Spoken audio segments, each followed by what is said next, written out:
দশম শ্রেণী ফিজিক্যাল সায়েন্সের প্রশ্নপত্র সেকেন্ড সামেটিভ ইভ্যালুয়েশন 2024 আরও একবার সংস্থার প্রশ্নপত্র যেখানে আমাদের হাতে এসে পৌঁছেছে এবং আমরা দেখাচ্ছি সেই প্রশ্ন। টাইম 1 ঘন্টা 30 মিনিট, ফুল মার্কস রয়েছে 40। বিভাগ ক থাকতে বলা রয়েছে সঠিক উত্তরগুলি বেছে নাও।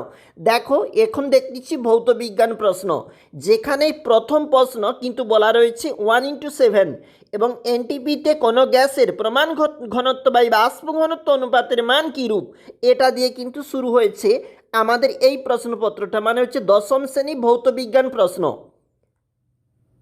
দেখো কোন কোন প্রশ্ন অবশ্যই গুরুত্বপূর্ণ রয়েছে। তড়িৎচালক বল হলো এক প্রকার। আদর্শ অ্যামিটারের রোধ হওয়া উচিত, কেমন হওয়া উচিত এখানে বলা রয়েছে। উত্তর দেখবে, তোমরা নিজেরা করবে অবশ্যই।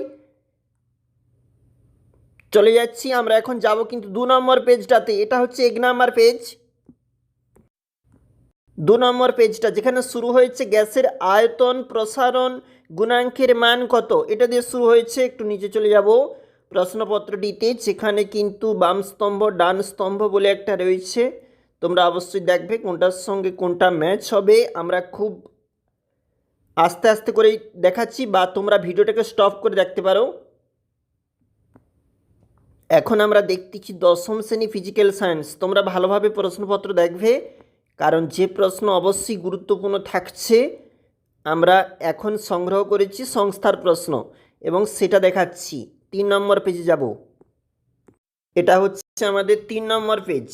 দেখো কি রয়েছে। পরীক্ষাগারে NH3 গ্যাসকে জলীয় বাষ্পমুক্ত করতে গাঢ় H2SO4 ব্যবহার করে যায় না কেন, এটা দিয়ে কিন্তু শুরু হয়েছে 3 নম্বর পেজটা। দেখো